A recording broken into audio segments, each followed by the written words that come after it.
Today we're making shrimp stew. And when I tell you this stuff is delicious, just over 100 calories per serving. Man, let's get it. All right, ingredients. A whole onion, bell pepper. We have a pound of shrimp, zucchini, and squash. We have fresh whole tomatoes. I'm actually going to use about 8 tomatoes, small and medium size, sea salt, black pepper, crushed red bell pepper, and bacon.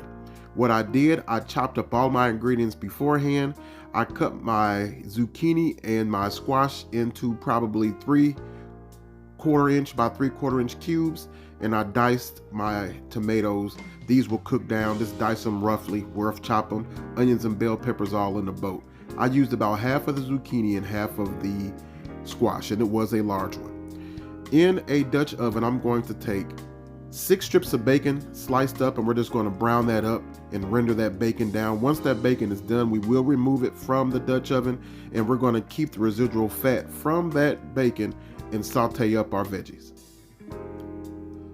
All right, guys, so once the bacon is done, I'm just going to go ahead and remove it. And again, you're going to keep all the drippings at the bottom of the pot.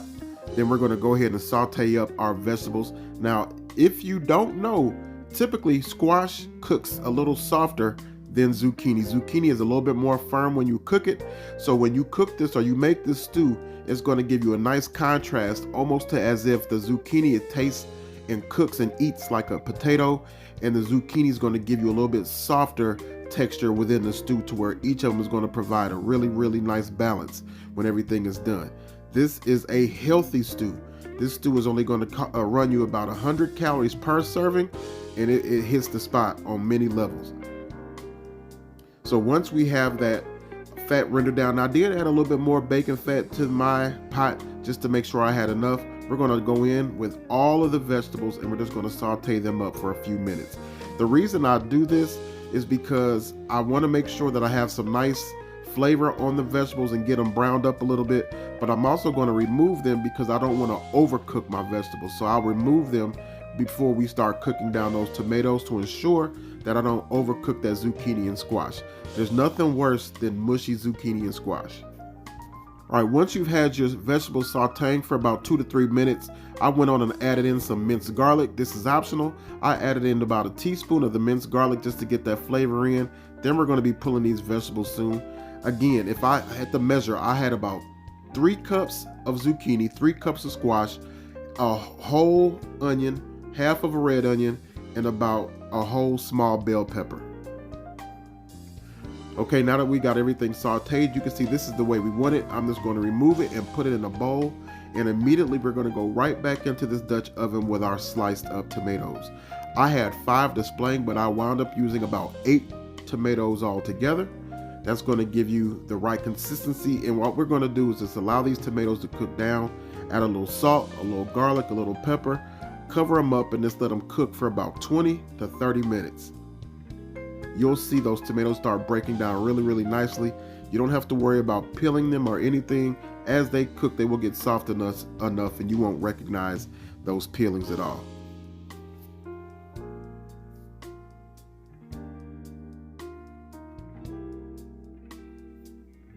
All right, guys, so the tomatoes have been simmering now for about 20 minutes. We're just going to go ahead and add in a little bit more seasoning. I'm going to put in some black pepper, some of the Tabitha Brown's garlic seasoning. If you don't have that, just use garlic powder and onion powder, and some different types of spices. I'm also going to be using some Italian seasoning with this as well, just to add that flavor. Now, the option is yours. You could add in a little bit of sugar or sweetener if you wanted a little bit of sweeter base. However, I'm not going to add that. When you use fresh tomatoes, it does not give you that as much of that acidic taste as it would if you were using canned tomatoes. And then we're going to cover it up and let it go for about another 10 minutes. All right, so it's been another 10 minutes, and you can see now how our tomatoes have cooked down. Right now, I'm going to go ahead and add in my crushed red pepper. Again, this is optional. I like a good amount of mine. You don't have to, but I do like a little kick to the shrimp stew that we're making. Give everything a good stir. You can see the consistency of those tomatoes. And after this, now we're going to go ahead on and add in our vegetable mixture. Now this is going to go right back into the pot. We're going to allow these vegetables to cook not long at all, no more than 10 minutes, just to get everything back cooking and everything incorporated really well. So we're going to let this simmer for about another 10 minutes. Everything is going to come together. Then we're going to add in our shrimp. Our shrimp is not going to take no time at all. Once you add your shrimp in, you'll let your shrimp cook for maybe a minute. Then you'll take it off the heat, cover it up, and the shrimp will be cooked perfectly. Then we add the bacon at the end. All right, so it's been 10 minutes. We've allowed our vegetable mixture to come together and stew really well with those tomatoes. You can eat this like it is right now and it's going to be fire, but that shrimp and that bacon is definitely going to take it over the top. So what you want to do, you just want to go ahead and give everything a taste. Make sure you don't need to make any adjustments to your seasonings. Again, kind of make it the taste. I like the tomatoey taste with the fresh vegetables. That's not why we're not going really heavy with the seasoning. Salt, pepper, garlic, crushed red pepper. That's all it takes for me, but you can adjust it how you want. I'm just going to add in a little bit more salt because it was missing that. Give it another little stir. Then we'll be adding in that shrimp and we're almost in the home stretch.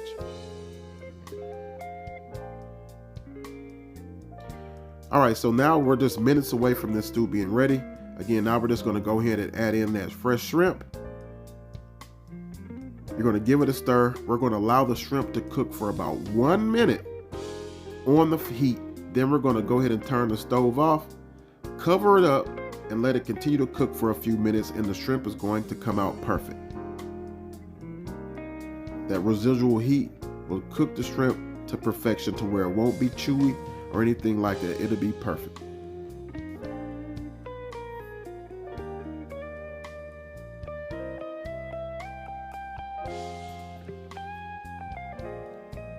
All right, family. So we've allowed the shrimp to sit and rest for about 5 more minutes. You can see the shrimp is cooked perfectly now. The stew is resting. Now all there's left to do is just fold in that bacon at the top, and we're gonna be ready to eat. This is a fire dish. If you don't believe me, give it a try. I'm sure to change your mind. Talking about health and wealth, this is gonna hit the spot, and that bacon is just gonna be that extra little guilty pop that you need while you're eating this stew. That little bit of saltiness, it's gonna go a long way. So I hope you guys enjoyed. Make sure to like, comment, subscribe, hit that notification bell. Let me know what you think. Appreciate you guys. Hope you guys will enjoy some of these healthier options and recipes. Till the next time, God bless. We'll see you on the next one.